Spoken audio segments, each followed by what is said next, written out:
Your recon flight has revealed a weakness in Bedio's defenses. Their positions are concentrated seaward, so our strategy is to land troops via the lagoon and destroy the defenses from the ground. Your mission is to target the defensive positions so at least half of our amphibious assault vehicles can land. Other wings will deal with other targets, so stick to your section of the beach. Additionally, there are a number of strategic targets we need taken out, such as the fortified naval guns and concrete bunkers near the airfield. This is going to be tough. Are you tough enough, Lieutenant Crow?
Listen up, people.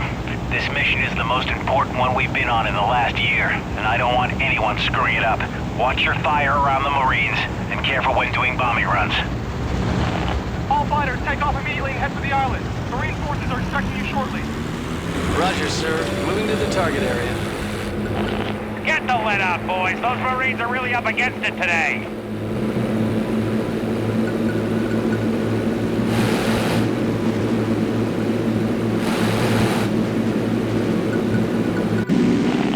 Uh-oh. Aw, hell, guys. I'm losing manifold pressure. Lots of smoke. Looks like I've blown a gasket somewhere. Turning back. Damn it! Oh, okay, Tom. Can't be helped. Try not to crack her up on the way back. Roger that, sir. Good luck, boys.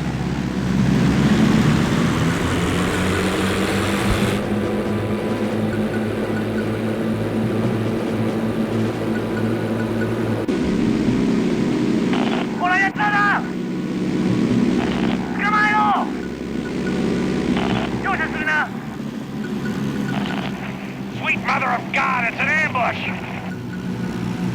They knew where to find us! How did they know we'd be here?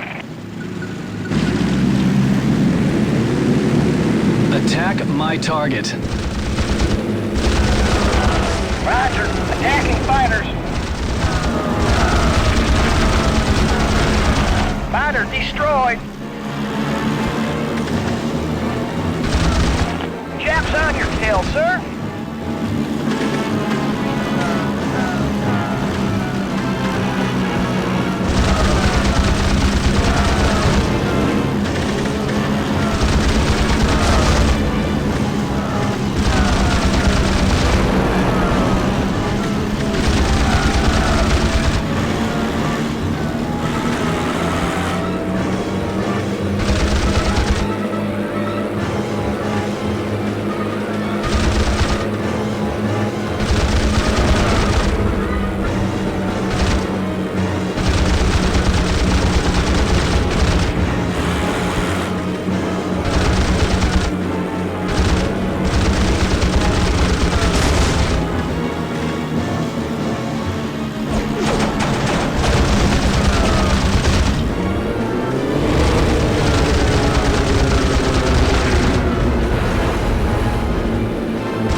Coincidence?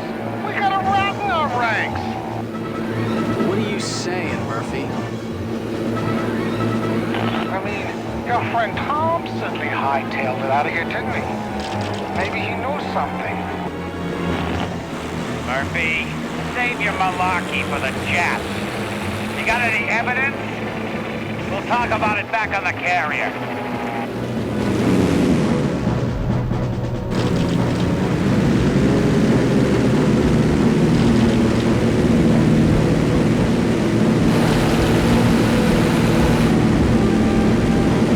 Those Marines are getting hammered. Take out the guns on the pier.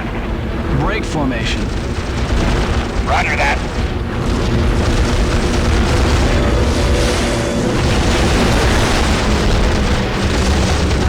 Hey, we can use some help with these fighters. Attack my target. Okay, boss. I'll take the fighters.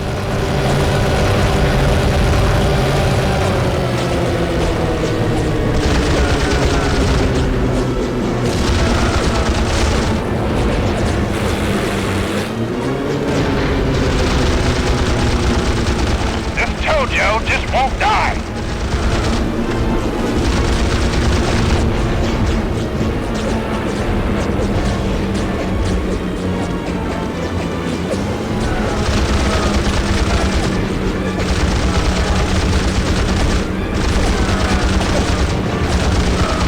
Hey, we need air support.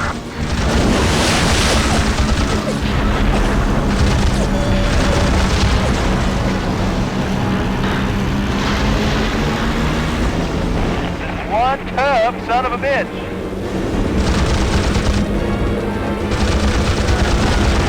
Jet fighter down.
Tom Stewart was lucky. Too lucky. His engine trouble was too convenient. He was back on the carrier safe in his bunk while we were fighting for our lives against the 13th Squadron. The other pilots were furious. They wanted his blood. They found Stewart in his bunk. They pulled him out, screaming traitor, Jap lover, and worse. Callahan and I could barely stop them from stringing him up right there. We got him out of there and back to Callahan's room. Tom pleaded with us. He promised he wasn't a traitor, that he hadn't sold us out to the Japs. I wanted to believe him, but there was part of me that wasn't sure. But the other guys, they wouldn't fly with him anymore. And even if he did fly with us again, he'd be likely to get a tail full of U.S.-issue bullets. Callahan grounded him and took his wings away. He said it was for Stewart's own safety, but I think it was for all our sakes. Earlier, during the recon mission, I'd taken out an ace called Taiki Hasegawa from the 13th. I'd fought 3 of their top guys, but I still hadn't had a chance to fly against Shunagawa.